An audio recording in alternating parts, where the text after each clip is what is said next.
12. Energy objectives. The government's ongoing energy sector policies aim to provide access to affordable, reliable, sustainable, and modern energy. At the convergence of its domestic goals and the global development agenda, it also intends to hit the following milestones on the way. Make available 24x7 power to all by 2019. Achieve 175 gigawatts of renewable energy generation capacity by 2022. Reduce imports of oil and gas by 10% by 2022-23. Continue to reduce emission intensity of GDP in a manner that will help India achieve the intended Nationally Determined Contribution (INDC) target of 2030. Current situation. India's energy mix is dominated by coal with a 49.6% share, followed by oil 28%, biomass 11.6%, gas 7.3%, renewable and clean energy 2% and nuclear energy 1.2%. India is the world's third largest energy consumer. However, in 2017, its per capita energy consumption was about 625.6 kg of oil equivalent (kgoe) against the world average of 1860 kgoe. The US and China's per capita energy consumption in 2015 was 6,800 kgoe and 2,170 kgoe, respectively. In the power sector, the All India installed power capacity is about 334 gigawatts, including 62 gigawatts of renewable energy. The energy subsectors continue to face challenges. On energy supply, India is still heavily dependent on petroleum imports to meet its requirements. We imported approximately 82% of crude oil and 45% of natural gas requirements during 2017. Also, at present, about 16,000 kilometers of gas pipeline networks exist. The progress of 10,000 kilometers of pipeline bid out by Petroleum and Natural Gas Regulatory Board (PNGRB), which was to be completed by 2016-17, is behind schedule. In the coal sector, the government has recently in 2018 allowed commercial mining. Furthermore, power sector companies, especially state government utilities, continue to deal with difficult financial positions. Due to energy efficiency measures, demand-side management (DSM), and advanced technology in the energy value chain, India's energy intensity declined from 0.158 kOe in 2005 to 0.122 kOe in 2016 at 2005 prices, indicating an efficiency increase of 22.8%. The energy intensity of the UK and Germany in the year 2016 was 0.074 kOe and 0.101 kOe at 2005 prices, respectively. This indicates that India still has the potential to improve energy efficiency. Constraints. The constraints on achieving the milestones set for 2022-23 can be divided into two broad categories: overall energy sector and subsector specific. 1. Overall energy subsidies and taxes. A variety of subsidies and taxes distort the energy market and promote the use of inefficient over efficient fuels. They also make Indian exports and domestic production uncompetitive, as energy taxes are not under GST and hence, no input credit is given. This is a serious lacuna. 2. Power. Old inefficient plants continue to operate, whereas more efficient plants are underutilized. As the gap between the average cost of supply (ACS) and average revenue realized (AR) persists due to high aggregate technical and commercial (AT&C) losses, distribution companies (DISCOMs) use load shedding to minimize losses. Although legally independent, regulatory commissions are unable to fully regulate DISCOMs and fix rational tariffs. Unmetered power supply to agriculture provides no incentive to farmers to use electricity efficiently. There is a lot of hidden demand because of unreliable supply and load shedding. State power utilities are not able to invest in system improvements due to their poor financial health. High industrial, commercial tariff and the cross-subsidy regime have affected the competitiveness of the industrial and commercial sectors. 3. Oil and gas. Non-discriminatory access for private and public sector companies to the gas pipeline network does not exist. Lack of market-driven gas prices for old fields disincentivizes further production. The gas pipeline infrastructure is also inadequate. 4. Coal. Land for coal mining is becoming a major issue. There is a tendency to expand open-cast mining and discourage underground operation even for better quality coal reserves. This aggravates the land availability problem. There is no competitive coal market. 5. Renewable energy. High energy costs result in reneging on old power purchase agreements, PPAs, and erode their sanctity. This leads to uncertainty regarding power offtake and consequently endangers further investments. Flexibility in generation and balance requirements for the integration of renewable energy are emerging as major issues.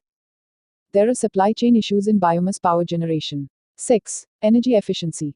Limited technical capabilities, high initial capital expenditure, limited market and policy issues have adversely affected efforts to achieve energy efficiency. High transaction costs, which involves appointing suitable consultants and vendors for execution, relative to project size, especially in the micro, small scale and medium enterprises (MSME) sector, makes energy efficiency investments unattractive for investors. The non-availability of sufficient credit facilities and difficulties in obtaining required finances for energy-saving projects are strong deterrents to investments in energy efficiency in India. Way forward. 1. Overall energy. Oil, natural gas, electricity and coal may be brought under GST to enable input tax credit. Have the same GST rate for all forms of energy to enable a level playing field. All form of subsidies should be provided as functional subsidies to end consumers to empower them to choose the energy form most suitable and economical to them. 2. Power. Promote smart grid and smart meters. All PPAs, including those with state generation companies, GenCos, should be based on competitive bidding. Introduce a capacity market to encourage flexible capacity for peak demand and intermittency. Privatizing state distribution utilities and/or the use of a franchisee model will reduce AT&C losses. Discoms may adopt a franchisee model for its retail business in rural areas and stipulate a minimum level of performance parameters, including the use of decentralized generation sources and storage systems for local reliability and resilience. Regulatory bodies need to be further strengthened and made truly independent. For agriculture, an upfront subsidy per acre of land through direct benefit transfer (DBT) may be considered instead of providing separate subsidies for fertilizer, electricity, crop insurance etc. Promote the use of solar pumps for agriculture. Local discoms should buy surplus power from the farmer. Discoms may be fined for load shedding. Ensure effective enforcement of a cap on cross-subsidy and open access. It is also necessary to remove high open access charges. Actively promote cross-border electricity trade to utilize existing, upcoming generation assets. Introduce time-of-day tariff to promote the use of renewable energy. Introduce performance-based incentives in the tariff structure. To manage the demand for power, it is necessary to introduce 100% metering, net metering, smart meters, and metering of electricity supplied to agriculture. 3. Oil and gas. Provide for a common carrier and open access to gas pipelines. Separate the developmental and regulatory functions of the PNGRB. Expedite establishing the national gas grid. Promote city gas distribution to provide piped natural gas (PNG).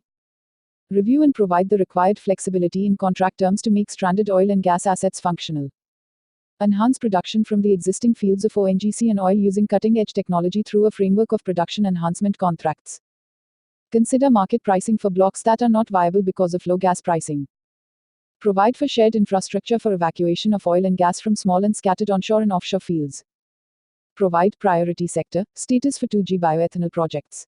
The concept of solar parks can be applied to biofuels. Land can be leased by the government to oil marketing companies (OMCs) for energy crops. The government should provide viability gap funding, financial assistance for 2G ethanol project developers, technology partners. Declare regasified liquefied natural gas (RLNG) as transportation fuel and promote PNG in rural areas. Create strategic reserves through various policy options. 4. Coal.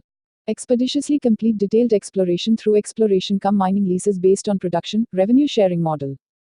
Put the onus on concerned state governments to make the land required for mining available. Expeditiously operationalize commercial coal mining. 5. Renewable energy. Provide a mechanism for cost-effective power grid balancing, gas-based, hydro or storage. Renewable purchase obligations (RPO) should be strictly enforced and interstate sale of renewable energy should be facilitated. It is necessary to have national-level markets and regulations for balancing of power.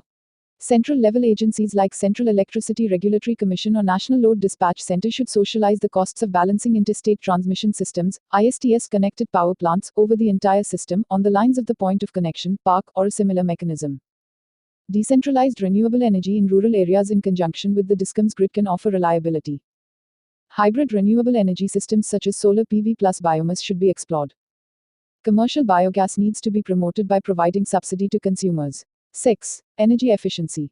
The Bureau of Energy Efficiency, B, should come out with a white paper on its 5-year strategy on energy efficiency in various sectors and specify energy consumption norms. State designated agencies, SDAs, need to be more empowered and provided with adequate resources to implement the related programs. There is a need to ensure greater participation of energy service companies, ESCOs, using appropriate financing models with a risk-sharing mechanism, particularly by public sector banks. States should adopt the second version of the Energy Conservation Building Code (ECBC) in their building bylaws and ensure faster implementation. Promote the mandatory use of LED in the replacement of old appliances in government buildings with 5-star appliances. Focus the Ujala, Unnat Jyoti by affordable LEDs for all program on lower income households and small commercial establishments. The number of appliances covered under the Standards and Labeling (S&L) program should be increased. Widen and deepen the Perform, Achieve and Trade PAT program, make energy saving certificate (ESCert) trading under the PAT scheme effective by ensuring strict penalties against defaulters. For the MSME sector, B should develop cluster-specific programs for energy-intensive industries to introduce energy-efficient technologies. The Forum of Regulators and State Electricity Regulatory Commissions (SERCs) should provide for lower heat rate requirements for new power stations. Old and inefficient plants consuming more than the threshold energy should be retired in a phased manner. Promote the use of the public transport system. Public transport systems may be converted to electric in a time-bound manner. Expand the corporate average fuel efficiency standards (CAFE) beyond passenger cars to other vehicle segments. 13. Surface transport. Objectives. Increasing the coverage and quality of roads and highways is critical to enhancing connectivity and internal and external trade. By 2022-23, we should achieve the following objectives. Increase connectivity by expanding the road network. Achieve the Bharatmala Phase 1 target by completing 24,800 km by 2021-22, including 2,000 km of coastal and port connectivity roads. Complete Phase 1 of the Pradhan Mantri Gram Sadak Yojana (PMGSY) with quality monitoring at every stage. Double the length of national highways (NHs) to 2 lakh km by 2022-23 from the existing 1.22 lakh km. Widen single, intermediate lane (SL) NHs and reduce the length of SL NHs to less than 10% of total length by 2022-23 from the present 46%. Improve the regulatory framework for roads to achieve better compliance, seamless connectivity, road safety and quality. As a signatory to the Brasilia Declaration, reduce the number of road accidents and fatalities by 50% by 2020. Current situation. The road sector in India accounts for the largest share in the movement of both passengers and freight. Driven by a rapidly growing economy, access to vehicle finance and improved road connectivity, the demand for mobility on roads has risen continuously, leading to a sharp rise in the number of road transport vehicles. The total number of registered vehicles in India increased from 58.9 million in 2001 to 182.4 million in 2012-13, a CAGR of almost 11% during this period. However, access to and quality of public transportation need continuous improvement. In urban areas, the increasing use of personal vehicular transport leads to road congestion, longer journey times and higher levels of air and noise pollution. Expansion of the public transport fleets has been hampered by the short supply of vehicles. The total demand for buses was approximately 340 lakh in FY 2017, while the availability, supply was only about 1 lakh. Constraints. 1. Capacity of existing highways. The existing length of the NH network is 1.22 lakh km, which is 2% of the country's total road network of 56.03 lakh km. The existing NH length with 4-lane and above NH standards is 27,658 km, 22.59%, and that with single, intermediate lane (SL) width is 32,395 km, 26.46%. The remaining 62,379 km, 50.95%, is of 2-lane NH standard. Further, national and state highways are already overstrained, carrying more than 65% of the road traffic. National highways carry 40% of India's total road traffic. 2. Maintenance of existing infrastructure. The annual outlay earmarked for maintenance and repair of national highway stretches is only about 40% of the funds required. This is one of the main reasons for the inability to take up timely maintenance interventions. 3. Accidents and safety concerns. Road safety is a major issue in the country with nearly 400 road-related deaths being recorded daily. In 2013, India had an accident death rate of 18.9 for every 100,000 people, higher than other South Asian countries such as Bangladesh 11.6, Mauritius 12.2, and Sri Lanka 13.7. At least a part of the fatalities is because of the poor quality of roads. 4. Cost escalation for roads. Delays in acquiring land can affect project costs as the average cost of land has escalated from Rs. 0.80 crore per hectare during 2012-13 to Rs. 3.20 crore per hectare during 2017-18. Way forward. 1. Increase connectivity by expanding the road network. 4 projects to be undertaken. Bharatmala Pariyojana Phase 1, complete 24,800 km by 2021-22. Special Accelerated Road Development Program for the Northeastern Region SARDP Phase A, improve about 4,099 km in the Northeast. Northeast Road Network Connectivity Project Phase 1, improve infrastructure in Meghalaya and Mizoram and enhance connectivity with interstate roads and international borders. Chardham Mahama Vikas Pariyojana. Improve the implementation capacity of states as UT's public work departments, PWDs, through institutional strengthening and training. A dedicated metropolitan urban transport authority in each city with a population of more than 1 million by 2022-23 is needed. Similarly, set up dedicated cells for integrated planning, coordination and delivery of transport services in smaller cities. 2. Improve road maintenance and safety. Maintain NH assets by adopting a maintenance management system (MMS). Earmark funds from the Central Road Fund (CRF) for maintenance activities.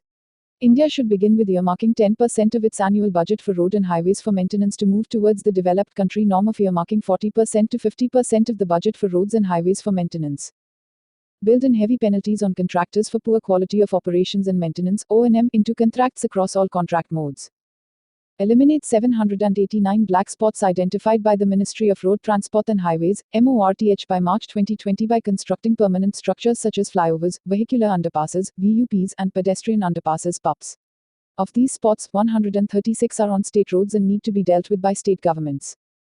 The Motor Vehicles Amendment Bill 2016, pending before the Rajya Sabha, must be passed without delay. Constitute a national safety board to enforce road safety rules. 3. Streamline land acquisition. Ensure that MORTH's Bhumi Rashi web portal, which is integrated with the Ministry of Finance's Public Financial Management System, PFMS, is fully functional by March 2019. Sensitize stakeholders to iron out details of land acquisitions like determining market value, deciding a compensation amount, disbursement of compensation, etc. As detailed in the 2017 guidelines issued by MORTH, which covered various aspects of the right to fair compensation and transparency in land acquisition, rehabilitation and resettlement (RFCTLARR) Act 2013, and the National Highways Act 1956. 4. Skill development. Introduce vocational training courses on road construction in industrial training institutes (ITIS). Collaborate with original equipment manufacturers and other stakeholders to set up driving training centers (DTCs) to train commercial vehicle drivers. Ensure stringent testing of driving skills before granting driving licenses by adopting technologically advanced methods such as the automated driving testing system. MORTH has targeted training more than 1 lakh workers employed in various projects by June 2018 and a further 2.5 lakh workers by 2019 under its program. 5. Increase emphasis on research and development. Earmark 0.1% of MORTH's annual budget for R&D. Establish a transport data center at the national level for applied research on roads. Enhance R&D on IT-enabled traffic management systems. Develop new materials, techniques for construction. Periodically revise codes, standards, guidelines related to technology use in line with the latest technological developments in the highways sector and disseminate codal provisions. 6. Increase the capacity and reach of public transport. Transform state road transport undertakings, SRTUs, and promote public transport, rural transport and last-mile connectivity. Additional funding for public transportation and the creation of interoperable systems will help expand the reach and capacity of public transport. The central government will work with states to develop bus ports and provide support on technologies, software such as Vahang, for vehicle registration, and Sarthi, for driving licenses. 7. Expand the reach of the electronic toll collection (ETC) system. Complete the setup of FASTag, which employs radio frequency identification, for ETC in all lanes for the 418 toll plazas with the National Highway Authority of India (NHAI) by March 31, 2019. ETC should be interoperable across toll plazas on all national and state highways. Streamline the FASTag charging system. Engage with stakeholders and concessionaires for PPP toll plazas to ensure that all toll plazas have the requisite infrastructure for ETC. 8. Complete targets for rural connectivity.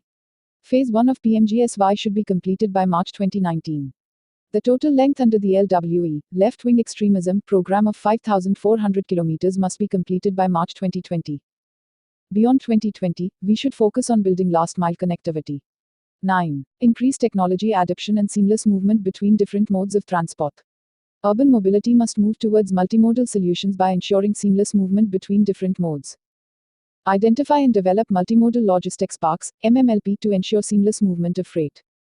Encourage the road freight industry to adopt innovative technologies through incentives. 14. Railways. Objectives.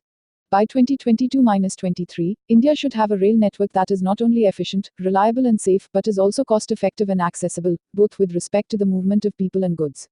This requires achieving the following objectives. Augment the capacity of existing railway infrastructure. Increase the speed of infrastructure creation from the present 7 km per day to 19 km per day by 2022-23. Achieve 100% electrification of broad gauge track by 2022-23 from the 40% level in 2016-17. Increase the average speed of freight and mail express trains to 50 km per hour, from about 24 km per hour in 2016-17, and 80 km per hour, from about 60 km/h, respectively. Improve the safety of the railways, achieving zero fatalities from the 2016-17 level of 238 fatalities and reducing the number of accidents from the 73 recorded in 2017-18. Enhance service delivery, achieving 95% on-time arrivals by 2022-23. By 2022-23, the railways should have a freight load of 1.9 billion tons and an improved modal share of 40% of freight movement from the current level of 33%. Increase the share of non-fare revenues in total revenue to 20%. Current situation. The Indian Railways, IR, is the fourth largest network in the world in terms of route km, 67,368 km in FY17. It is also the largest passenger, 1,150 billion passenger km in FY17, and fourth largest freight, 620 billion net ton km in FY17, transporting railway system globally. In FY17, 13,329 passenger trains carried over 22.24 million passengers daily, i.e., almost equivalent to Australia's population, while the freight transported was 1 billion tons. During FY07-FY17, railways revenue increased at a CAGR of 5.7% to 25 United States dollars 1 billion in FY17, led by strong demand, increasing urbanization and rising incomes. Despite its extensive reach and the substantial growth in freight load, the modal share of railways in the transportation of surface freight has declined from 86.2% in 1950-51 to 33% in 2015, in part due to a shortfall in carrying capacity and lack of price competitiveness. IR's Golden Quadrilateral and its diagonals make up only 15% of the total route of the railways, but it transports 52% of passenger traffic and 58% of total freight load. This highlights the high saturation and overutilized capacity on popular routes. Since passenger and freight traffic move on the same tracks in India, we have not been able to increase speed or capacity in a significant manner relative to global benchmarks. The expenditure on the railways as a percentage of transport expenditure declined from 56% in 1985-90, 7th plan, to 30% in 2007-12, 11th plan. Despite its contribution to the overall economy, underinvestment in the sector has crippled operations and hampered capacity augmentation. From 1950-51 to 2013-14, the route km increased by only 23% against the growth in freight and passenger km of 1,344% and 1,642% respectively. The government has recognized the need for additional investment in rail infrastructure and scaled up investment by almost 3 times, from 53,989 crore Indian rupees in 2013-14 to 1 Indian rupee 47 lakh crore in 2018-19. B. Constraints. 1. Congested networks, overstretched infrastructure with 60% plus routes being more than 100% utilized, leading to a reduction in average speed of passenger and freight trains. 2. Organizational structure, delays in decision-making, inadequate market orientation and long project approval durations lead to slow turnover times and delays in the implementation of railways projects. 3. Internal generation of resources, negligible non-fare revenues and high freight tariffs have led to a suboptimal freight share. The lower relative cost of transporting freight by road has led to a decline in the share of the railways. Low and static prices for the passenger segment have also contributed to low internal generation of resources. 4. Safety and poor quality of service delivery. There have been a number of accidents and safety issues in the IR in recent years. Poor cleanliness of trains and stations, delays in train departures, arrivals, quality of food and difficulties in booking tickets are key issues. 5. Efficiency of terminals, poor terminal facilities, lengthen loading and unloading times. 80% of railway loads come from terminals. The functioning of terminals needs to be strengthened to improve rail freight. 6. Economies of scale. The lack of scale economies especially impact management quality and system accountability. Way forward. 1. Better utilization of existing infrastructure to address congestion. Prioritize ongoing projects to improve capacity utilization. Timely completion of these projects will generate more revenue. At the same time, we need to maintain and upgrade the existing network to ensure that supply keeps up with demand.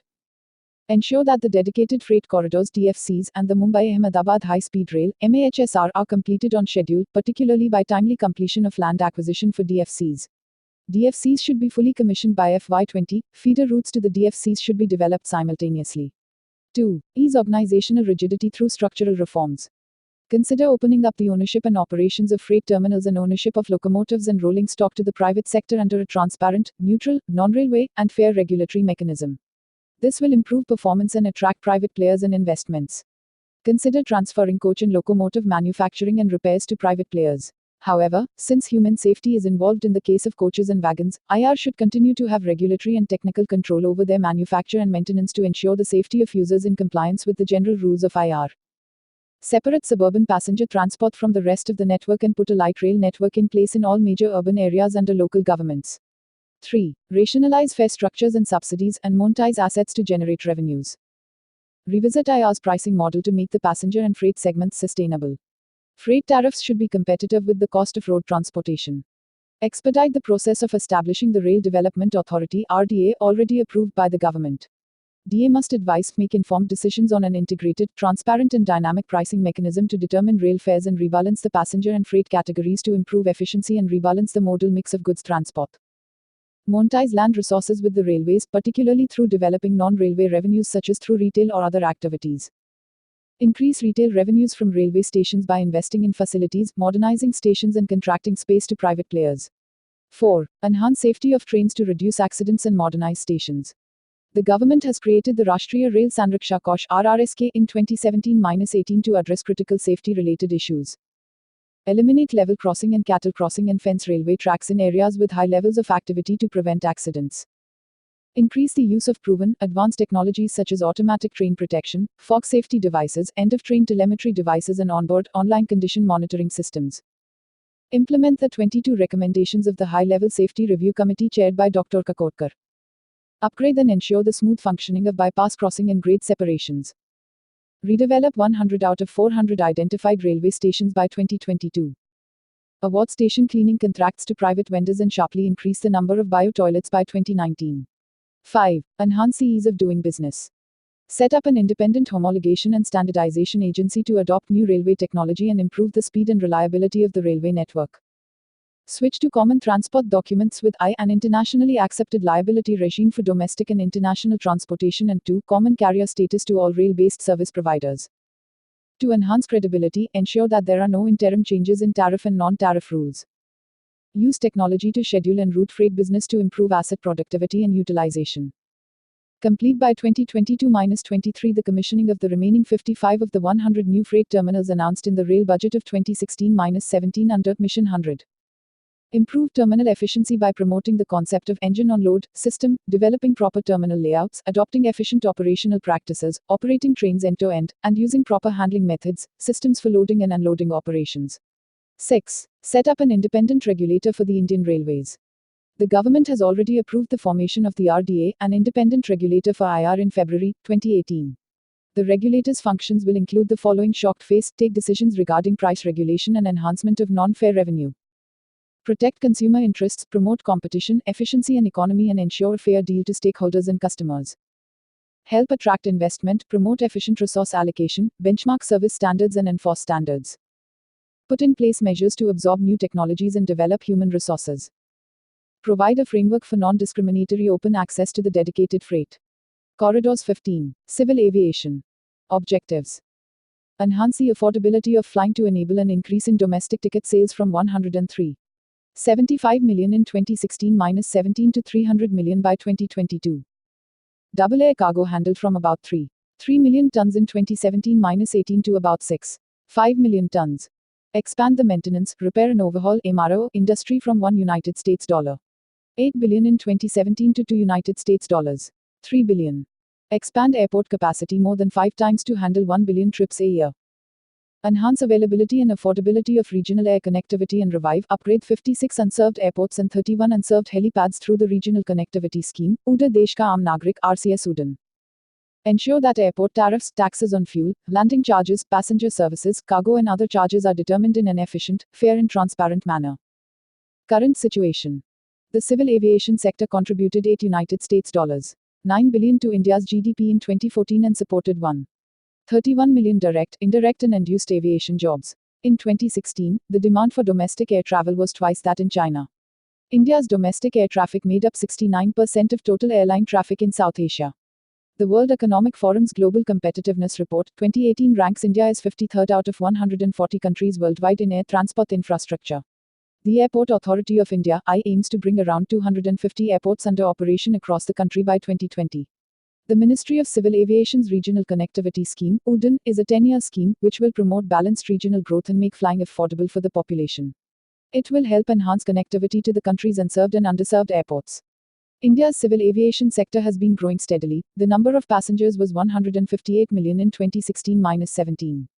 Domestic passenger traffic increased at a CAGR of almost 10% between 2007-08 and 2016-17, and international passenger traffic grew at a CAGR of 8.07% during the same period. Between 2014-15 and 2016-17 in particular, traffic growth in the domestic passenger segment was 48% and 20% in the international segment. India is also catching up with other leading aviation markets in terms of market penetration. There has been an increase in air cargo, both domestically and internationally, in 2016-17. ITA has forecast that India will cross over into the top 10 air freight markets in 2018-19. Constraints. Capacity and infrastructure. Due to the rapid expansion of India's civil aviation sector, airspace, parking bays and runway slots will become increasingly scarce over the next few years, especially at metro airports. Mumbai and Chennai airports are already close to saturation. Capacity and infrastructure constraints could decrease efficiency and safety and have negative economic effects. Inadequate hangar space and unavailability of land to expand airports at their current sites, particularly in major cities, are two of the major constraints that face the sector. While this may be less binding in metro cities where the number of passengers is large enough to support more than one airport, building more than one airport is not feasible in non-metro cities because of low passenger volume. Skilled workers. According to a study conducted by the Ministry of Civil Aviation, Indian aviation could directly support 1.0 to 1.2 million jobs by 2035. This implies that about 0.25 million persons will need to be skilled over the next 10 years. Shortage and gaps in availability of industry-recognized skills, from airline pilots and crew to maintenance and ground handling personnel, could constrain the growth of different segments of the sector. Aviation gasoline, avgas, is used as fuel by almost all training aircraft. This fuel is imported, its supply is not assured, and it attracts a tax of 18%, earlier 28%, under GST. Coupled with a shortage of instructors, this makes flying training an expensive and time-consuming exercise. High cost to passengers and of air cargo. Tariff determination. The Ministry of Civil Aviation has mandated that all airports move from a single to a hybrid till structure.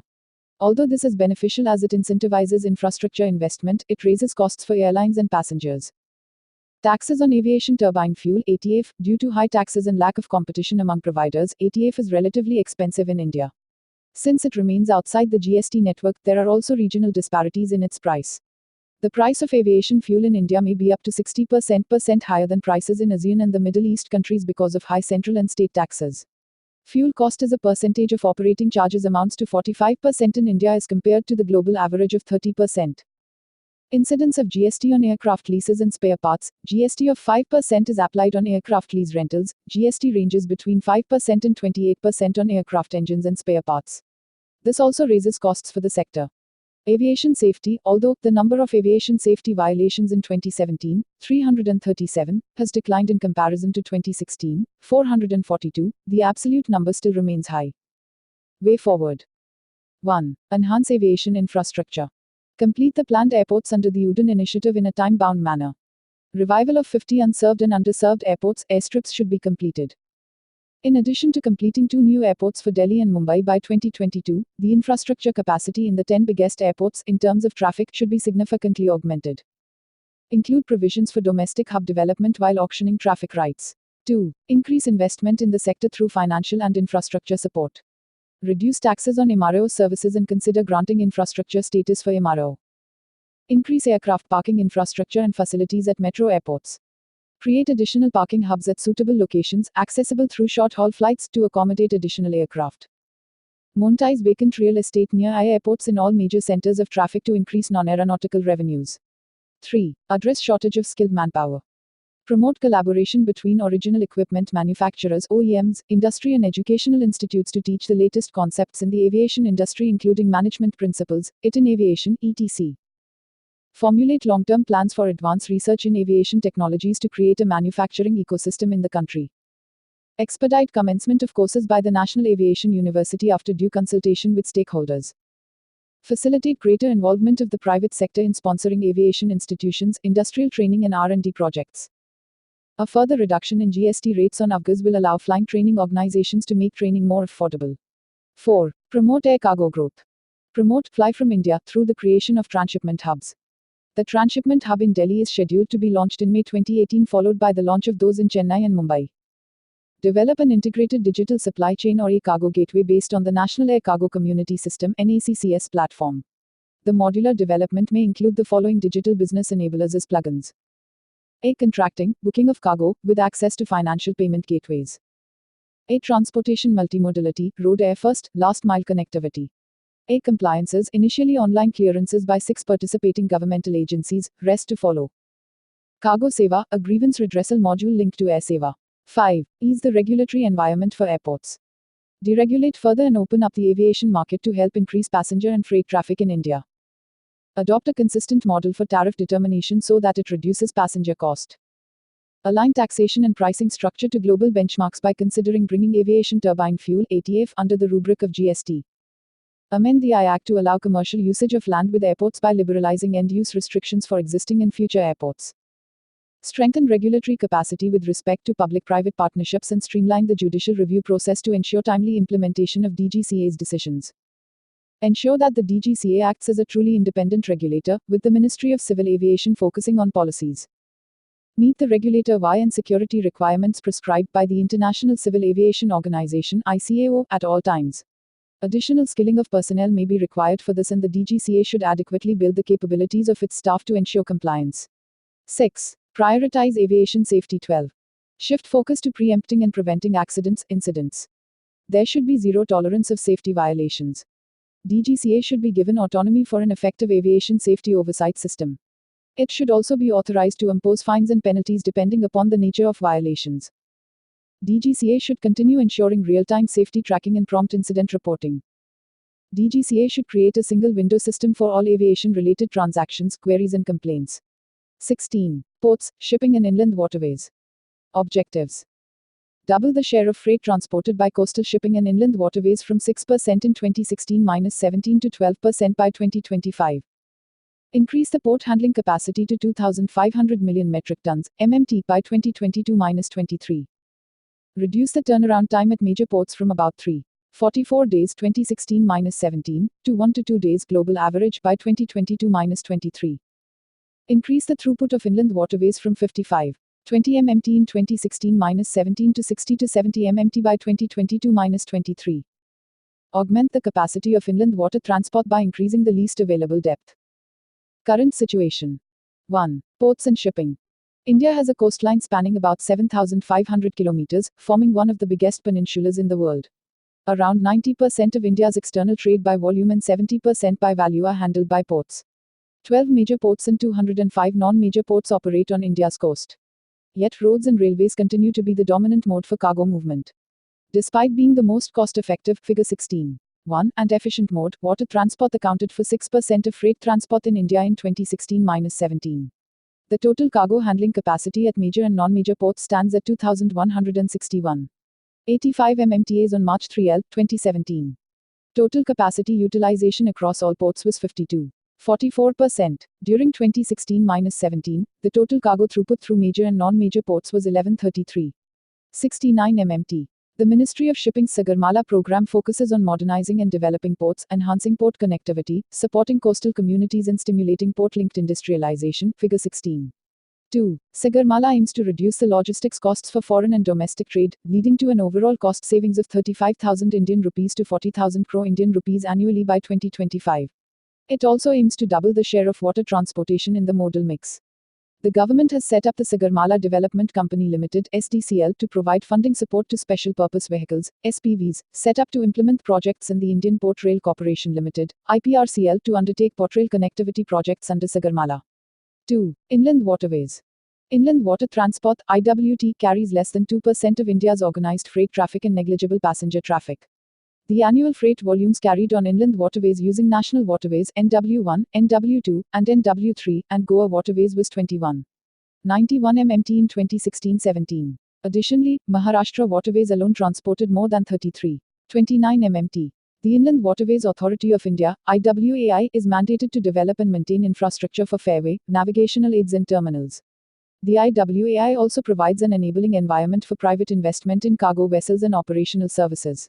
Until 2015, there were only 5 NUs in the country. In April 2016, 106 more waterways spread over 24 states were declared as NUs. The ministry is augmenting the capacity of NWL under the Jal Marg Vikas project.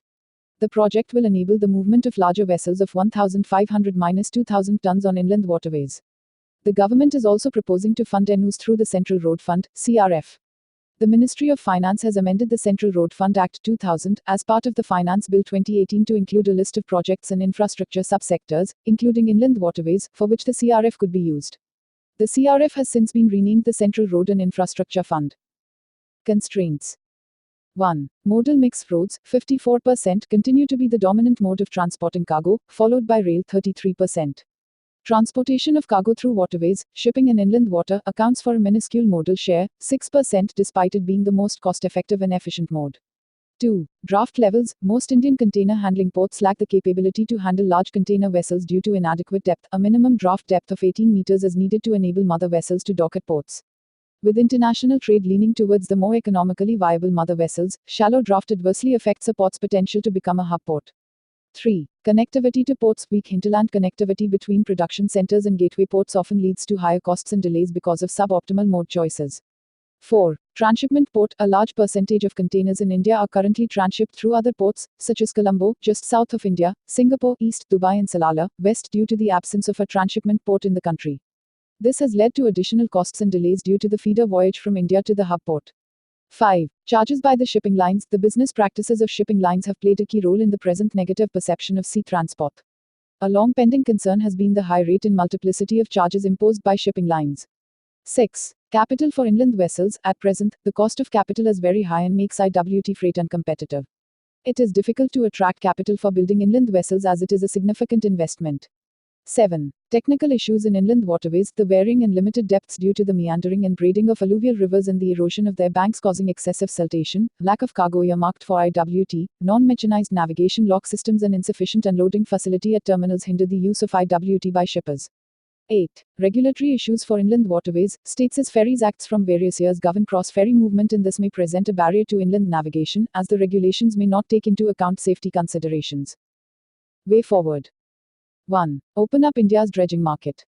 The government needs to open up the dredging market to attract more players, particularly international players, in dredging activities to increase and maintain draft depth at ports to attract large vessels and enable them to become hub ports. At present, the Dredging Corporation of India, DCI, and a limited set of private vendors serve the Indian dredging market, limiting competition. Foreign players will be attracted to the market if the government takes measures such as consolidating dredging contracts across cohorts of ports and withdrawing, at least temporarily, the right to first refusal given to Indian vendors. To enable major ports to handle larger vessels, an action plan to increase the draft depth of ports has been prepared. Most major ports have already achieved a draft of 14 meters or more except Kolkata port, where deeper draft has not been feasible because of the riverine nature of the port. Some major ports are striving to achieve deeper drafts up to 18 meters. The outer harbour in Visakhapatnam has very deep draft of more than 18 meters. Work is in progress to create a draft of more than 18 meters in Momugao and Kamarajar port. 2. Expedite the implementation of Sagarmala. Expedite the completion of various projects under Sagarmala, especially those aimed at improving port connectivity, setting up coastal economic zones, CEZs, and establishing new ports. The setting up of a single window facility for cargo clearance and putting in place fully mechanized cargo handling infrastructure will be critical to increase throughput. 3. Ease the business environment around shipping and ports. The Government of India needs to take a fresh look at its policy of imports on a free on board basis, FOB policy, as it needs to balance risk between the importer and exporter. Enhance technology use in ports and, wherever feasible, draw lessons from successful global ports such as Rotterdam, Felixstowe and Singapore to improve efficiency. 4. Transshipment ports and shipping lines. Transshipment via Kochi ICCT, already commissioned, the upcoming Visakhapatnam port and the Inayam port at Kolachal will create a transshipment cluster similar to the clusters in Malaysian and Singaporean ports. The cluster should be completed within the targeted timelines and a business plan should be drawn up to make it a success. The new Merchant Shipping Bill to replace the Merchant Shipping Act, 1958, needs to be enacted at the earliest to promote the ease of doing business, transparency and effective delivery of services. Opening up of the sector will improve the availability of ships and help reduce costs. 5. Enhance last mile connectivity to inland waterways. IWT should be integrated to multimodal, intermodal connectivity. Inland terminals with proper road and/or rail connectivity and seamless transfer of goods from one mode to the other are important for an efficient logistics supply chain. Procure floating terminals and cranes and place them suitably so that access to roads is possible. Enhance linkages between national waterways and state waterways and feeder canals. 6. Facilitate access to capital for inland vessels. Financing for inland vessels could be made part of priority sector lending by banks. Categorizing inland vessels as infrastructure equipment will further ease access to capital issues for a sector where capital investments and operational costs are high.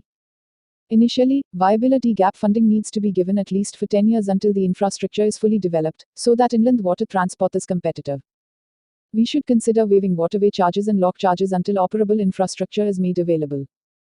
Revive the shipbuilding finance scheme in line with the subsidy scheme that was enforced during 2002-2007, which led to high growth rates in the shipping sector and full order books for Indian shipyards. 7. Address technical and regulatory constraints in inland waterways to ease movement of inland vessels. CCEA, chaired by the Honorable Prime Minister, approved the implementation of the Jal Marg Vikas Project (JMVP) to augment the capacity of National Waterway 1 (NW1) with technical assistance and investment support from the World Bank at a cost of 5,369 Indian rupees. 18 crore. We must ensure that the project is completed by March 2023. From a regulatory standpoint, detention of a vessel without a valid reason should not be allowed. A clear directive needs to be issued for security of inland vessels, crew and cargo. Strengthen existing inland water transport directorates or maritime boards or set them up in states where they do not exist to ease the IWT business and to ensure efficient regulation and facilitation of IWT for cargo movement. 17. Logistics. Objectives. Achieve multimodal movement of cargo on par with global logistics standards. Reduce the logistics cost to less than 10% of GDP from the current level of 14%. Expand the logistics market to $215 billion United States dollars by 2020 from the current level of $160 billion United States dollars. Improve logistics skilling and increase jobs in the sector to 40 million by 2020-23 from about 22 million in 2016. As per the approved National Trade Facilitation Action Plan, reduce border compliance time to 24 hours for exports and to 48 hours for imports by 2020. Current situation. The Indian logistics industry employs more than 22 million people as of 2016. Between 2011-12 and 2015-16, the logistics sector's value has grown at a compound annual growth rate, CAGR, of 7.8%. However, existing logistics costs in India are high relative to other countries. Logistics costs have been estimated at 14% of India's GDP relative to 9% of GDP in the United States, 11% in Japan, 12% in Korea and 14.9% in China. A 10% decrease in indirect logistics cost has the potential to increase exports by 5 to 8%. Recognizing its importance for exports and growth, the government has included logistics in the harmonized master list of the infrastructure subsector. This will ease access to credit and simplify the approvals process for building infrastructure in the sector. The government has also created a new logistics division in the Ministry of Commerce and Industry that will focus on the integrated development of the logistics sector, improving procedures and introducing new technologies. Infrastructure or transport quality is a particular area of concern for the logistics sector. About 35% of export-import cargo originates in or is destined for hinterland locations. The World Economic Forum's Global Competitiveness Index (GCI) ranked India 66th out of 137 countries in infrastructure in 2017-18. The World Bank's Ease of Doing Business ranks India 146 out of 190 countries in trading across borders. India ranks lower than China, 96, Vietnam, 93, Sri Lanka, 90, and Indonesia, 108. Constraints. 1. Cost of logistics. The cost of logistics remains high due to challenges in accessing finance, underdeveloped infrastructure, poor connectivity, and an unfavorable modal mix. 2. Coordination. Due to multiple stakeholders' involvement, logistics has 4 key components that account for the majority of the sector: transport, warehousing, freight forwarding, and value-added logistics. Each of these falls under different segments of regulatory oversight, which adds complexity to the system. The presence of multiple agencies often leads to duplicate processes. Further, non-uniform documentation across states adds to transaction costs. While the recently implemented Goods and Services Tax (GST) has simplified documentation requirements across states to some extent, there still remains further room for improvement. Countries with multiple agencies in logistics have reduced efficiency, coordination, and competitiveness.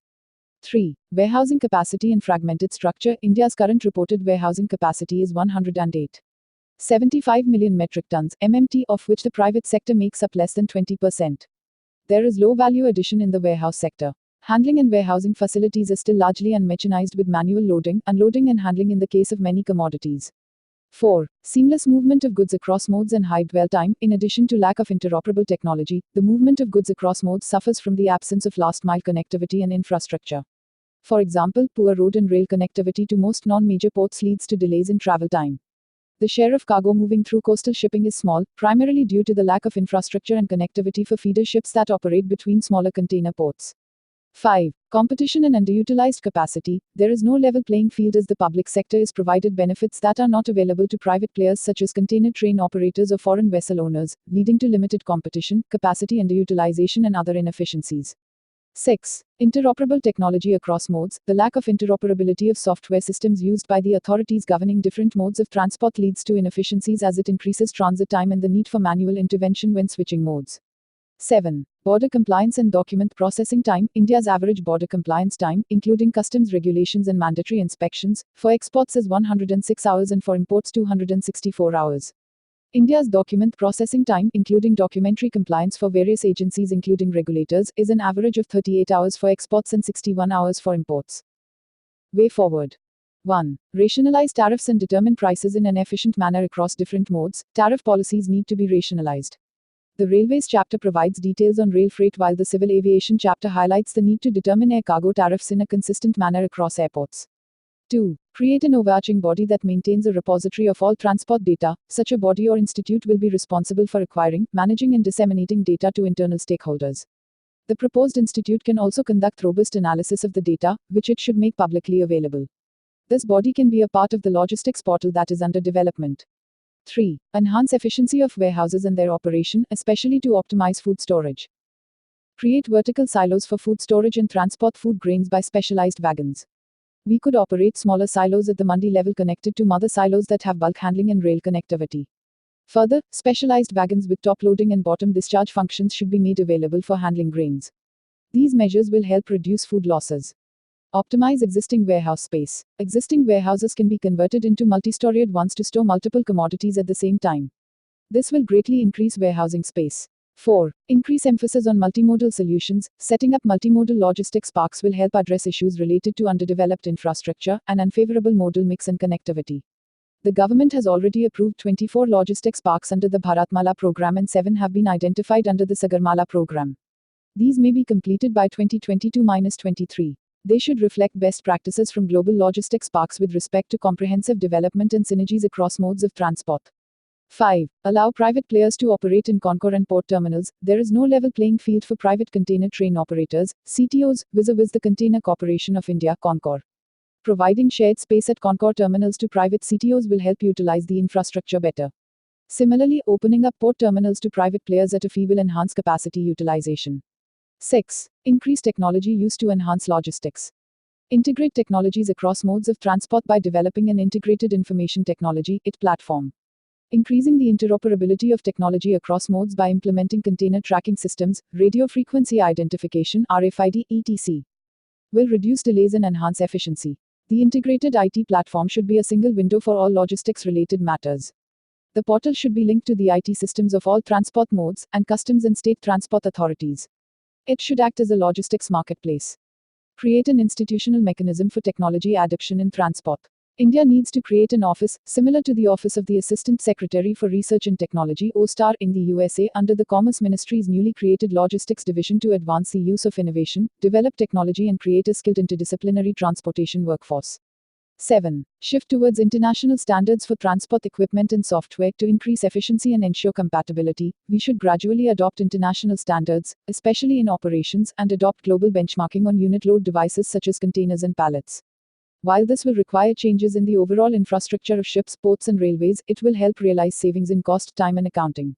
Associated handling equipment such as forklifts, cranes, tractors, scanning and inspection technologies, and flatbed rail wagons should be standardized and become ubiquitous.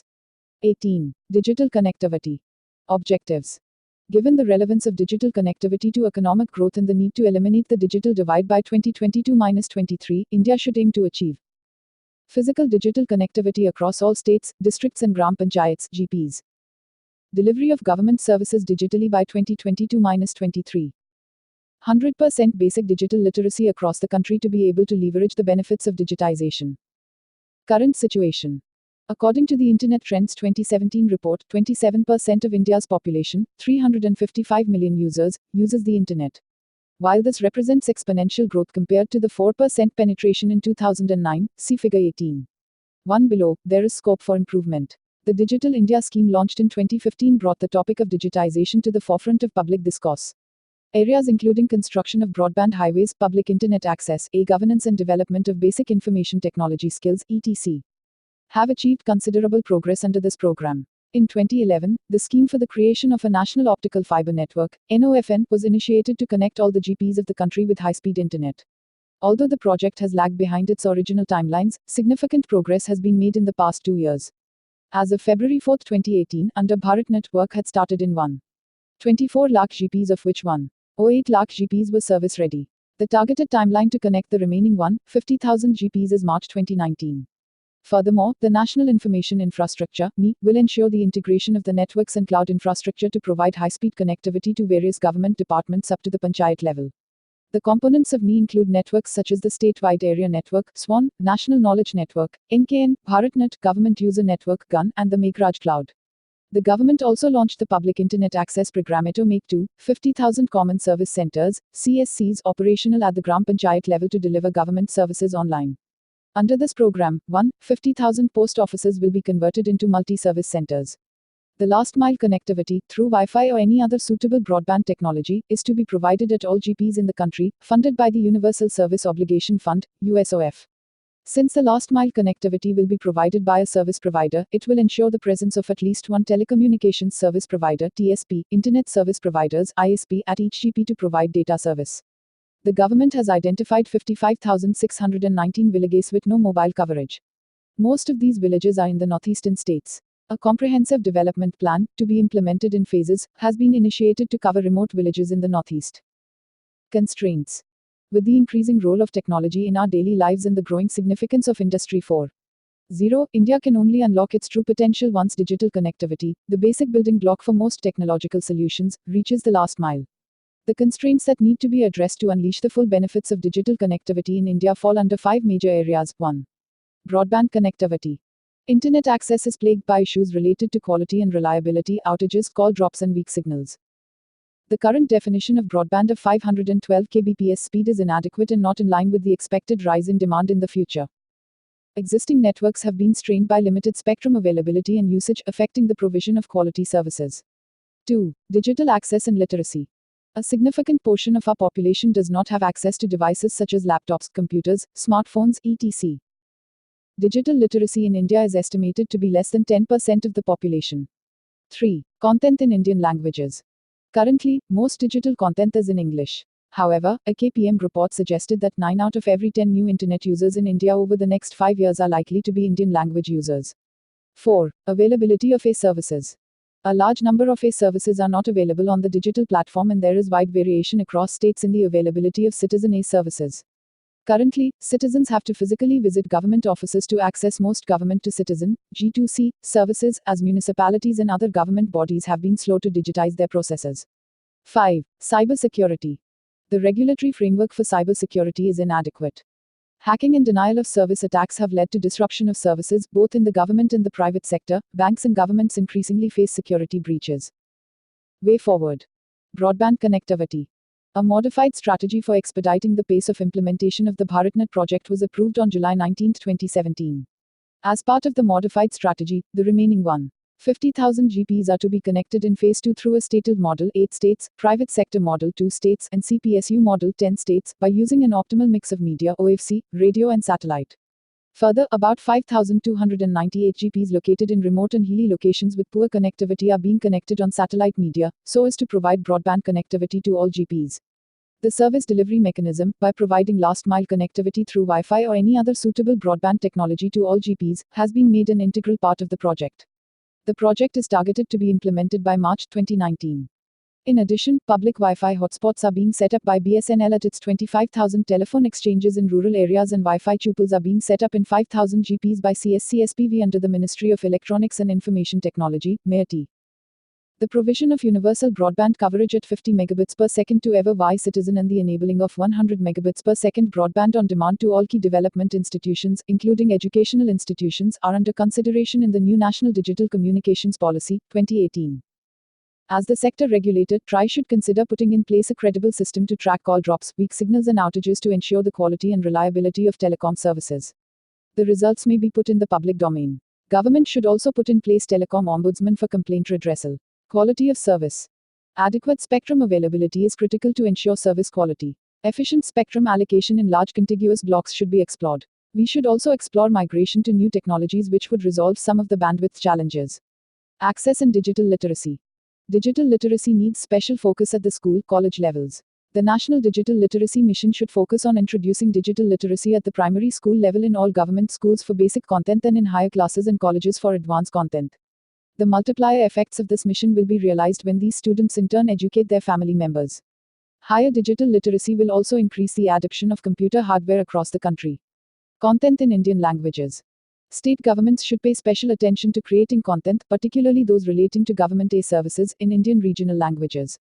To fulfill the vision of making all government's online services available in all 22 official languages, there needs to be focused collaboration between the center, states and researchers to promote natural language processing (NLP) in Indian languages. Machine learning now makes this well within reach. Focus could be laid on the automatic translation of content into regional languages from Hindi or English. Case studies like those of the European Union, which had similar problems in making content available in the languages of member countries, should be explored to identify models that can potentially be adopted. Availability of services. Individual ministries and states have to play a pivotal role in ensuring that all their services are available and easily accessible by citizens over digital platforms. Digital platforms that enable real-time data updates would increase accountability and facilitate monitoring, quality checks and timely intervention by the higher administrative authorities. Procurement of such digital platforms could be standardized by the central government based on an analysis of successful case studies in India. This would ensure expedited implementation across the country.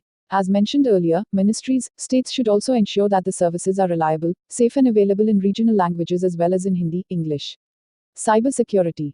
MeitY will need to evolve a comprehensive cybersecurity framework for data security, safe digital transactions and complaint redressal.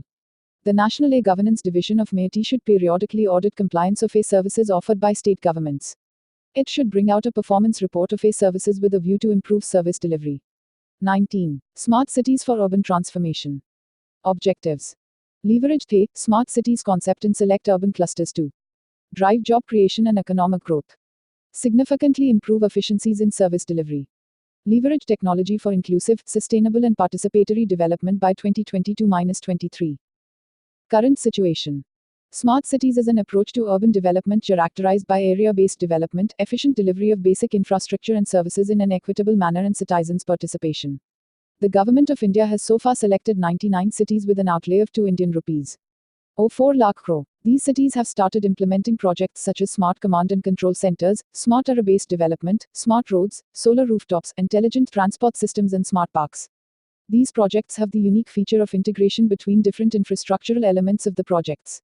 As of the 14th of May 2018, projects worth 4,800 crore Indian rupees have been completed and works worth more than 20,000 crore Indian rupees are underway, as per the Ministry of Housing and Urban Affairs Smart City MIS portal. Constraints. The key operational challenge areas in the Smart City mission include the non-availability of the following. An institutional mechanism for inter-agency coordination, including special purpose vehicles, SPVs, for effective delivery. A robust spatial plan is an overall framework within which smart city planning and implementation can happen. Smart mechanisms to enhance the voices of the urban poor, slum dwellers, migrants and other underprivileged citizens. A digital master plan or a digital strategy and roadmap. Data-driven decision-making for service delivery and resource sustainability. Availability of skilled human resources to handle various functional domains. Financing smart cities and financial sustainability of ULBs. Way forward. The following strategies are proposed to leverage the Smart Cities mission across the 4 paradigms of economy, equity, environment and engagement in India by 2022-23. Economy. Scaling area-based development. There is a need to measure the impact of current area-based development projects on the ease of living, economic growth, investments, job creation and citizens' participation. The central government can consider transferring the lessons learned from such area-based development projects to other cities. States should also be encouraged to launch their own state-level missions for other cities. Mobility. An integrated institutional architecture for planning and coordinating the regulation of mobility such as a unified metropolitan transport authority is needed. Spatial plans should provide for integrating land use and transport planning to support more mixed-use development for enhancing economic activity, reducing commuting time and improving environmental quality. There is a need for focused attention to public transport, including existing intermediate and para-transit services, especially in smaller cities.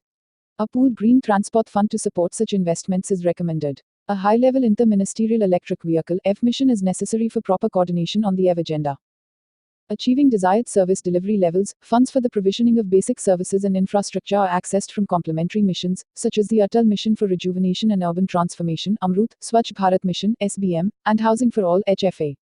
There is a need for a framework that mandates measurable outputs and outcomes for all capital investments in infrastructure and services in cities. These outputs and outcomes should be predefined and measured at quarterly intervals. The present livability assessment underway will provide the baseline for measurement on 73 indicators. Digital Transformation Roadmap. Conventionally, cities have been using information technology and communication (ICT) in three ways. 1. Use a single application to address burning problems, say, waste collection, and then add more applications as per the needs and priorities of the city. 2. Build infrastructure and add services. And 3. Experiment with a number of applications without having a long-term or definitive vision in place.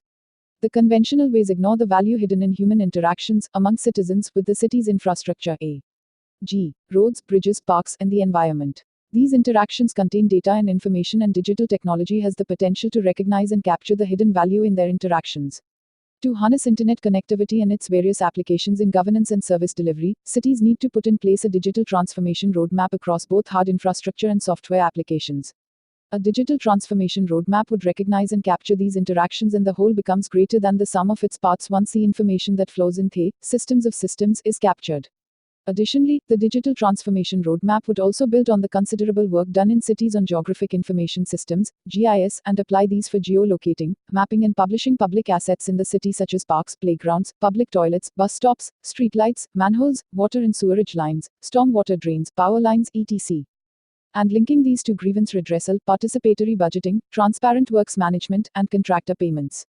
Municipal acts need to provide for a digital transformation roadmap for ULBs as a mandatory policy document, like spatial plans. This will also help build data observatories for multiple uses, including citizen engagement. Equity. Inclusive development. Cities must ensure that the urban poor and slum dwellers, including recent migrants, can avail of city services and subsidies and are financially included through the Jan Dhan Yojana. A dedicated benchmark could be considered to measure if benefits reach the targeted poor. Cities should dedicate a single window facility for the urban poor to access basic services such as water supply, drainage and sewerage, and affordable housing in the form of dormitory and rental housing. Urban poor communities and slums, benefited by area-based development (UP) or Pan-City Proposal (PCP) solutions, should be mapped in conjunction with improvements in parameters such as access to public assets and reducing service deficit, including in the areas of education and health. Environment. Resilient cities. It is strongly recommended that India should mainstream the resilient cities approach and integrate it with service levels as indicated in the chapter on approach to sustainability in our National Building Code 2016. The resilient cities approach should also be in line with the 11th Sustainable Development Goal (SDG), which emphasizes the sustainable development of cities and communities. Environment sustainability should be recognized as a distinct goal and be measured as part of service levels. The Ministry of Housing and Urban Affairs (MoHA) can issue model guidelines in this regard. Engagement. Data observatories in partnership with civil society. More than 20 smart command and control centers are under implementation and an equal number are under tendering. About 6 of these centers have been completed in Visakhapatnam, Kakinada, Surat, Nagpur, Vadodara and Ahmedabad, with nearly all of them using open source codes. There is need to use the information available in these centers to develop urban data observatories with a flexible architecture and continue open source accessibility. The purpose of such observatories is to serve as a decision support mechanism for policy makers and to engage citizens. The MoHA guidelines should institutionalize the need for regulation around data observatories and make them open source in nature, by limiting private ownership of such data, while at the same time protecting the privacy of citizens. The Data Observatory incubated by the National Institute of Urban Affairs offers one such model. Institutionally, there is need to leverage information to achieve better interagency coordination within ULBs and with SPVs. 20. Swachh Bharat Mission. Objectives. The key objectives of the Swachh Bharat Mission include 1. Making India open defecation free (ODF) by October 2, 2019. 2. Carrying out extensive information, education and communication (IEC) and behavior change campaigns to change the attitude of people regarding healthy sanitation practices. 3. Ensuring scientific solid and liquid waste management. 4. Augmenting the capacity of local bodies. 5. Creating an enabling environment for private sector participation. 6. Eradicating manual scavenging. Current situation. The Swachh Bharat Mission (SBM) was launched on October 2, 2014, to make India open defecation free by 2019. It has two sub-missions: -1, Swachh Bharat Mission, Gramin, for rural areas under the Ministry of Drinking Water and Sanitation, MDWS, and 2, Swachh Bharat Mission, Urban, for urban areas under the Ministry of Housing and Urban Affairs. Given the cross-cutting impact of SBM, the Ministry of Drinking Water and Sanitation is the nodal ministry for SBM, with several other ministries being actively involved in achieving its goals. SBM has the potential to address wide-ranging issues. For instance, water and sanitation-related diseases continue to remain among the major causes of death among children under 5 years of age. In India, the under 5 mortality rate is 50 per thousand live births as compared to the global average of 41. The lack of sanitation facilities leads to groundwater contamination, and pathogen contamination leads to diarrheal diseases, resulting in malnutrition, stunting, and death. Women, who do not have access to toilets, mostly relieve themselves under the cover of darkness, i.e., before dawn or after sunset. Such practices are not only a threat to their physical security but are also a cause of various diseases. Swachh Bharat Mission, Gramin. According to Census 2011, only 32.7% of rural households had access to toilet facilities. Only 39% of households had access to toilets before the launch of the mission. Under the mission, from October 2, 2014 to March 2018, about 6.95 crore individual household toilets have been constructed. The rapid pace of construction of toilets is due to mass mobilization of resources and extensive behavior change campaigns under the mission. It has helped the country achieve sanitation coverage of 81% in rural India by March 2018. About 350 lakh villages, 371 districts and 13 states and 3 union territories have declared themselves ODF. Swachh Bharat Mission, Urban. As of March 2018, 47.04 lakh household toilets and 318 lakh seats of community public toilets have been constructed against the mission targets of 66.42 lakh and 5.08 lakh respectively. 100% door-to-door collection of solid waste has been achieved in 62,436 out of 84,049 wards, and 2,648 cities have declared themselves ODF. Vastato energy production has reached 88.4 megawatts, and new plants that can produce 415 megawatts are under construction. Constraints. The constraints faced by the mission are largely related to implementation challenges in meeting the 2019 targets. Some of these are as follows: 1. Lack of availability of space for construction of household toilets in slum areas. 2. Issues regarding the operation and maintenance of community toilets. 3. Non-availability of water. 4. Non-segregation of waste. 5. Sustaining the change in behavior patterns among people. 6. Continued unwillingness of urban local bodies, ULBs, to levy user charges. 7. Inadequate infrastructure for collection, transportation and processing of segregated waste. 8. The continuing practice of decentralized treatment of waste. 9. Lack of on-site treatment of waste by bulk generators. 10. Insufficient number of dustbins, particularly in urban and peri-urban areas. 11. Lack of credit from financial institutions for solid and liquid waste management projects. 12. Discharge of untreated effluent into rivers.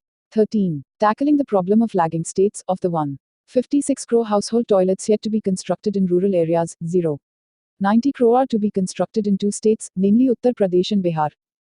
Way forward. The strategies to tackle the challenges faced by SBM have been categorized under 4 broad heads: expanding the scope of SBM, inducing behavioral change, expediting construction and leveraging technology, and changing governance and practices. These are detailed below. Expanding the scope of SBM. 1. The concept of Swachhata needs to be integrated into hospitals, government offices and other public establishments. 2. Where space is a constraint, construct community toilets with participation and ownership of stakeholders. The responsibility for operation and maintenance of community toilets should rest with the community. 3. To ensure continued usage of toilets and limit water used for flushing, rural toilets with steep slopes should be widely promoted in rural areas. 4. Bulk generators of waste should ensure on-site treatment of waste. 5. All drains, tributaries flowing to rivers should be covered with sewage treatment plants by 2022-23. 6. Give higher monetary compensation and social security to rag pickers and small sanitation workers for segregating waste. This will help waste-to-energy plants as well as projects related to dry waste management and help reduce the burden on landfills. 7. The scope of SBM may be expanded to cover initiatives for landfills and plastic waste. 8. Increase the number of community toilets along the highways. Inducing behavioral change. 1. Plan intensive behavior change communication, BCC, and interpersonal communication, IPC, campaigns beyond the SBM target year of 2019. 2. Draw up a clear and concerted behavior change communication campaign specifically aimed at panchayats and cities that have shown slow progress towards ODF status. 3. Teach them. Young children should be made aware of sustainable waste management practices through suitable changes in the school syllabus, engage college campuses and teachers to spread awareness of these practices. 4. BCC should lay greater emphasis on encouraging people to segregate waste into wet, dry, and hazardous waste right at the point of waste generation. 5. Promote disposal of kitchen and home waste at the local level through resident welfare associations. A decentralized system of disposal of waste needs to be in place, especially in urban areas. Expediting construction and leveraging technology. 1. To reduce the cost and time incurred on laying sewage pipelines and constructing sewage treatment plants, SBM should encourage the use of biodigester technology. 2. A special strategy should be adopted to expedite the construction of household toilets in the states of Uttar Pradesh and Bihar. 3. Adopt the wider use of twin pit toilets. It is a low-cost technology that decomposes waste into biofertilizer. 4. Promote the use of modular wet waste disposal machines or other such devices for the disposal of bio-waste at the household level itself. 5. The cement and construction sectors should be encouraged to consume material made of recycled construction and demolition (C&D) waste. Similarly, the fertilizer sector should procure compost produced out of organic waste. 6. Ensure the availability of adequate numbers of dustbins in public spaces in urban and peri-urban areas. Changing governance and practices. 1. Expenditure on bio-toilets, biodigesters may be considered for concession from the Goods and Services Tax, GST, to encourage large-scale adoption. 2. Draft and implement the 5-year action plan to integrate SBM and fecal sludge management (FSM) at the ward level in cities. 3. Waste-to-energy projects are not bankable in the absence of tariff orders by the appropriate authority. Companies that want to establish waste-to-energy plants should have tripartite agreements in which one party is the producer of energy from waste, the other two should be the concerned municipal body and electricity distributing company. 4. ULBs should be nudged to charge adequate user charges for collection and disposal of waste and maintenance of toilets. The user charges for these activities are as important as user charges for electricity and water. 5. Solid and liquid waste management projects should be covered under priority sector lending. 6. To maintain the ODF status of villages and cities, the government should continue to monitor and undertake corrective measures for areas that might be slipping back from ODF status. 21. Water resources. Objectives. By 2022-23, India's water resources management strategy should facilitate water security to ensure adequate availability of water for life, agriculture, economic development, ecology, and environment. This broader vision can be achieved by attaining the following sectoral goals. Provide adequate, rural, 40 liters per capita per day, LPCD, urban 135 LPCD, and safe drinking water piped, and water for sanitation for citizens and livestock. Provide irrigation to all farms, har khet ko pani, with improved on-farm water use efficiency, more crop per drop. Provide water to industries, encourage industries to utilize recycled, treated water and ensure zero discharge of untreated effluents from industrial units. Ensure a Viral and Nirmal Dhara in the Ganga and other rivers along with their tributaries. Create additional water storage capacity to ensure full utilization of the utilizable surface water resources potential of 690 billion cubic meters (BCM). Ensure long-term sustainability of finite groundwater resources. Ensure proper operation and maintenance of water infrastructure with active participation of farmers, consumers. Promote R&D to facilitate adoption of the latest technologies in the water sector. Current situation. Annual precipitation in India, including snowfall, which is the main source of water, is about 4,000 BCM. About 53% of the total precipitation is lost due to evapotranspiration, which leaves a balance of 1869 BCM water in the country. Of this, the available utilizable water resource potential is 1137 BCM, comprising 690 BCM of surface water and 447 BCM of groundwater. According to the water and related statistics published by the Central Water Commission, per capita annual water availability in the country has decreased from 1816 cubic meters (cum) in 2001 to 1544 cum in 2011. As per the Falkenmark Index, one of the most commonly used measures of water scarcity, if the amount of renewable water in a country is below 1,700 cum per person per year, the country is said to be experiencing water stress. Below 1,000 cum, it is said to be experiencing water scarcity.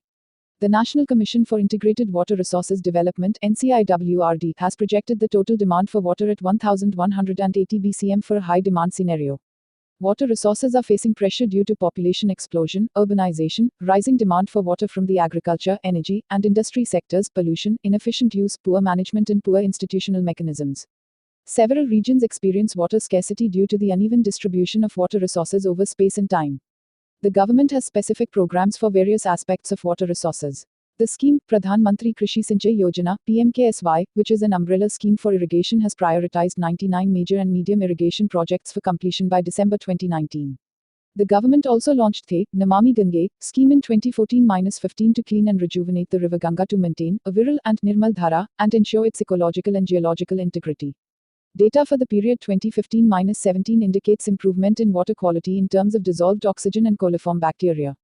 However, a lot needs to be done in terms of meeting the targets of sewage treatment plants, STP, and of controlling household and industrial waste. Besides, a scheme for groundwater development and management to prepare aquifer management plans and facilitate sustainable management of groundwater has been launched. Constraints. 1. There is a huge gap between the irrigation potential created 112.5 million high in 2012 and the irrigation potential utilized 89.3 million high in 2012. Apart from the underutilization of the potential, the efficiency of the irrigation systems is lower at 30% to 38% for surface water and 55% for groundwater. 2. Despite clear evidence of rising water stress, water is still used inefficiently and indiscriminately, particularly in agriculture. Poor implementation and maintenance of projects, absence of participatory irrigation management, non-alignment of cropping patterns to the agroclimatic zones, and absence of field channels, CAD works, are some of the challenges.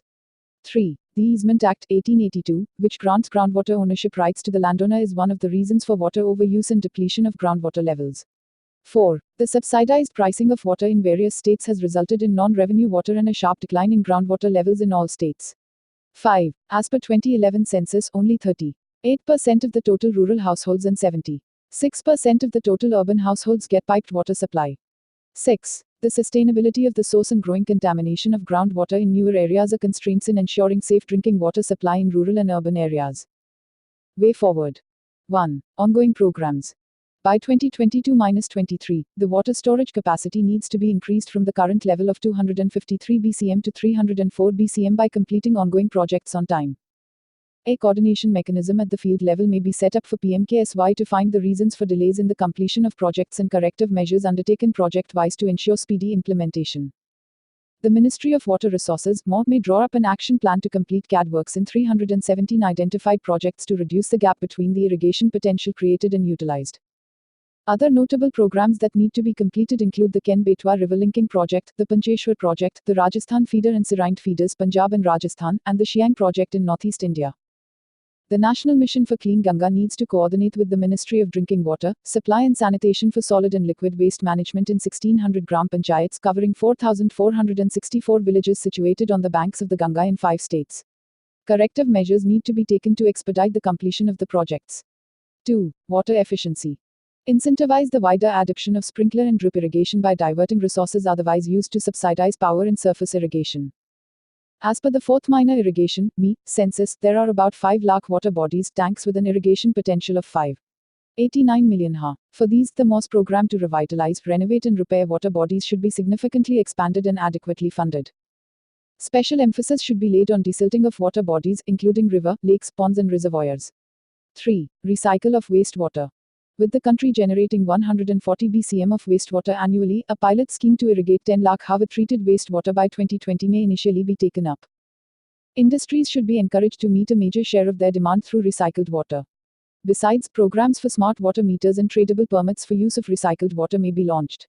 4. Groundwater management. As on date, development of groundwater I.A. Utilization of groundwater resources vis-a-vis replenishable quantity is 62%. There is a need to develop recharging zones at identified places to make groundwater resources sustainable using check dam, farm ponds, tanks and injection wells. Participatory aquifer management initiated in the 12th Plan National Aquifer Management (NAQUIM) under PMKSY should be strengthened through a network of partnerships to control unbridled, competitive extraction of groundwater, since it is virtually impossible to police more than 30 million groundwater structures through licenses and permits. The participatory approach to encourage behavioral changes and community engagement in groundwater management at the Gram Panchayat level as envisaged in the Atal Bhujal Yojana (ABHI) should be adopted and extended to other regions. Promote the use of solar pumps to improve the utilization of groundwater in eastern India where utilization is hampered by the lack of power. In western India, solar pumps with a buyback guarantee for surplus solar power can offer reliable daytime energy for irrigation and stable cash income, as well act as an incentive to conserve power and water. PMKSY, Har Khet Ko Pani, envisaging enhancement of food production more than twofold in 96 prioritized most deprived irrigation districts in 12 states by creating irrigation facilities through tube wells, dug wells, bore wells and dug-cum-bore wells, should be expedited. This will facilitate assured irrigation in tribal and backward areas that traditionally have been deprived of canal irrigation. Special focus should be placed on the quality of rural drinking water supply in arsenic and fluoride affected areas by tapping multiple sources through conjunctive use of surface water, groundwater and rainwater harvesting. All new piped water supply schemes should have mandatory provisions on operation and maintenance involving local communities and stakeholders. 5. Water harvesting. A. Watershed check dam development. The more may develop specific strategies to tap water through watershed development, check dams in rain-fed areas, expand micro-irrigation coverage to 80 lakh ha, and link groundwater development to aquifer mapping. The timeline for watershed development projects needs to be shortened from 7 to 4 years with special efforts by state governments. Funds available under MGNREGA and state plans may be used for watershed development projects. Introduce public-private partnerships in the water sector, initially to develop micro-irrigation based CAD works based on a hybrid annuity model. This should be accompanied by a revision in water tariffs to recover at least operation and maintenance costs. B. Rainwater harvesting. Model Building Bylaws 2016 circulated by Ministry of Urban Development includes the provision of rainwater harvesting. Barring the states, UTs of Manipur, Sikkim, Mizoram and Lakshadweep, all states have incorporated the provision in their respective building bylaws. It is suggested that the states ensure effective implementation of the rainwater harvesting structures for buildings. 6. Suggested reforms. To mitigate conflicts and achieve equitable distribution of water, an integrated river basin management approach needs to be adopted. The setting up of river basin organizations for major basins may be expedited. NITI Aayog has developed a concept note on revitalization of rivers, which may be implemented on a pilot basis before being expanded across major states. To ensure a Viral and Nirmal Dhara in the Ganga, the river should be managed as a single system. There is need for a scheme on medium-term measures for flood management. This should include completion of incomplete works in the states of Assam, Bihar, Uttar Pradesh, Uttarakhand and West Bengal. Besides, long-term measures for Bihar, Up and Ni states should be explored to achieve permanent protection from floods. The formation of Northeast Water Management Authority (NEWMA) in Northeast states will comprehensively address the flood issue in the region.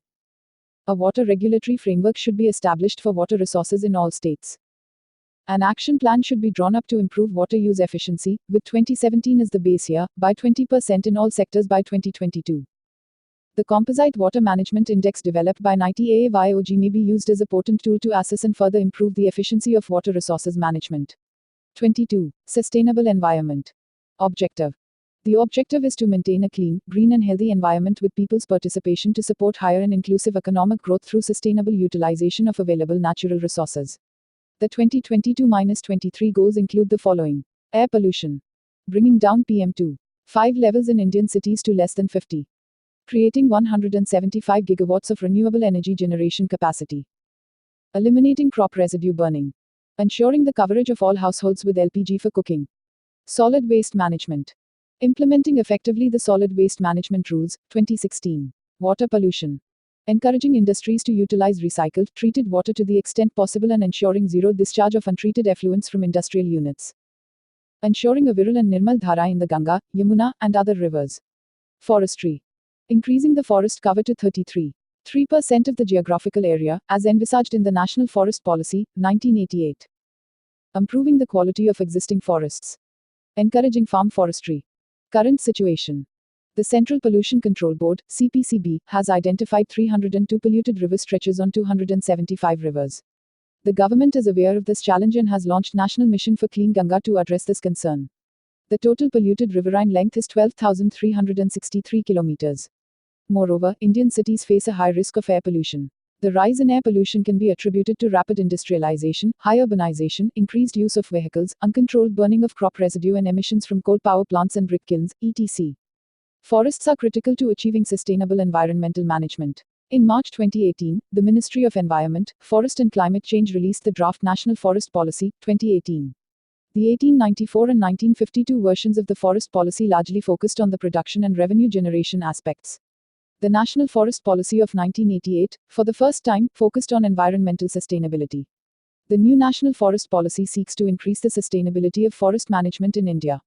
At present, forest and tree cover occupies about 1/4 of the total geographical area in our country.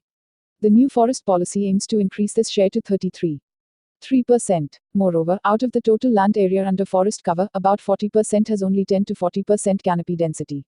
Solid waste generation and its treatment is a pressing concern as well.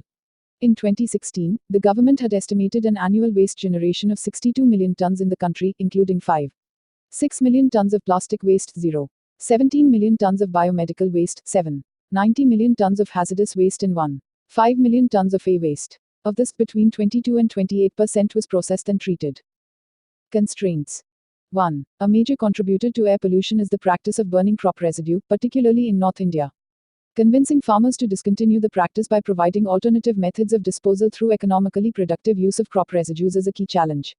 2. Lack of awareness of the ill effects of pollution impedes efforts to control pollution. This makes it difficult to bring about the behavioral change that is critical to fighting pollution. 3. Polluters should pay for the pollution principle is not effectively implemented. 4. Agroforestry is hampered by regulatory restrictions. Besides, biodiversity conservation and maintenance of healthy habitats for wildlife have to be aligned with sustainability goals. Way forward. Crop residue burning. To eliminate the practice of burning biomass crop residue, the Ministry of Agriculture, Cooperation and Farmers' Welfare should introduce suitable modifications in their guidelines of schemes for farm mechanization to provide support to farmers to purchase equipment to collect, transport and sell biomass to processing sites for economic benefits. The Task Force on Biomass Management, constituted by NITI Aayog under the Cleaner Air, Better Life initiative, has made the following key recommendations in its report titled Action Plan for Biomass Management that need to be implemented by the central and state governments expeditiously. Extend financial support to farmers in the short term for in situ treatment of paddy straw, non-burning of crop residue. Create a Clean Air Impact Fund to provide viability gap funding (VGF) for projects with long gestation periods and low returns on investment such as biopower or bioethanol projects. Upscale technologies for crop harvesting and utilization of farm residue. Support service-based shared infrastructure. Provide process-based incentives for entrepreneurs. Allow accelerated depreciation for farm implements. Reward and monitoring at the local level. Institute a reward scheme for village panchayats with zero burning. Put in place a mechanism to monitor farm fires. Provide regulatory support for business models for crop residue utilization. Reassess the fuel quality criteria for briquettes, pellets made out of crop residue. Issue directives to power plants to procure paddy straw briquette pellet. Remove the size limitation for biopower captive generation. Create awareness amongst farmers for better soil management practices. Plan awareness campaigns for farmers. Recognize farmers following non-burning practices.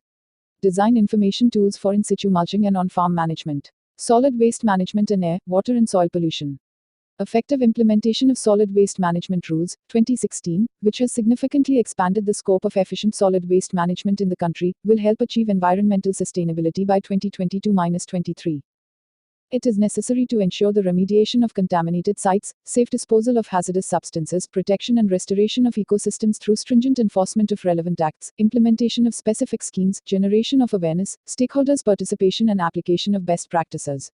Action plans for remediation of contaminated sites should be prepared and implemented. The air pollution issue will require continued efforts on the Pradhan Mantri Ujjwala Yojana.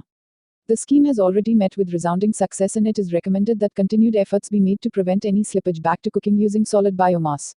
Initially, the scheme aimed to distribute 50 million LPG connections to BPL households by 2019, however, the target has been increased to 80 million households.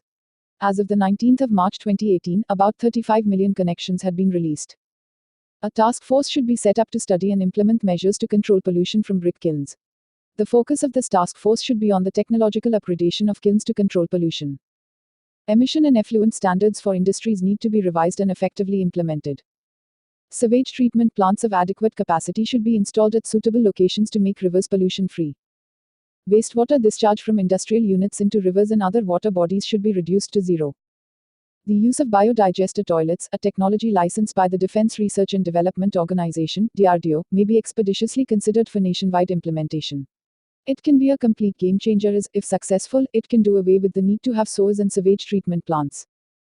Revised waste management rules including plastic waste management and handling rules, biomedical waste management and handling rules, waste management rules, hazardous and other wastes management and transboundary movement rules and construction and demolition waste management rules should be effectively implemented. Introduce an eco-labeling scheme to promote the sale of products made out of waste. Introduce stringent civil penalties to strengthen enforcement of environment-related acts. Forest management. Afforestation should be promoted aggressively through joint forest management, people's participation, and the involvement of the private sector. Highly denuded forests and wastelands in the country could be leased out to the private sector for specified periods for afforestation. Participation of people, particularly those dependent on forests for their livelihood, may also be encouraged along with the private sector. Public land available along railway tracks, highways, canals, etc. should be used for greening India. Further, restocking of degraded forests needs to be accorded priority. We should tap the huge scope that exists in agroforestry. States and UTs may consider exemption of trees grown on private farmland from permit transit pass. Revenue record and geotagging should be used to verify the origin of wood and wood-based products to identify species extracted from farm forestry. The new National Forest Policy, after incorporating the comments of states, concerned central ministries, departments and other stakeholders, should be expeditiously implemented. The boundaries of national parks and wildlife sanctuaries, which cover more than 5% of the country's geographical area, need to be protected and habitats for wildlife kept healthy.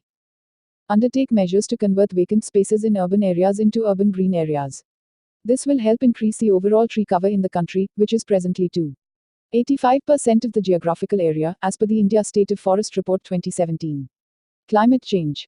By 2030, 40% of cumulative power generation capacity installed should be non-fossil fuel based. The strategies to achieve this are given in the chapter on energy supply and demand. Access to low-cost finance, especially through the Green Climate Fund, should be encouraged. Review all 8 national missions under the National Action Plan on Climate Change in the light of new scientific information and technological advances. New national missions on wind energy, waste to energy and coastal areas should be developed. The National Water Mission should be redesigned for efficient water resource management. Similarly, the National Mission on Sustainable Agriculture should be redesigned to increase agricultural productivity and contribute significantly to achieving the vision of doubling farmers' income by 2022-23. Projects under state action plans on climate change that have been endorsed by the National Steering Committee on Climate Change need to be implemented. Use the National Adaptation Fund for Climate Change and other global funds for strengthening resilience against climate change in sectors like agriculture, forestry, infrastructure, and others. Scientific and analytical capacity for climate change related assessments should be strengthened.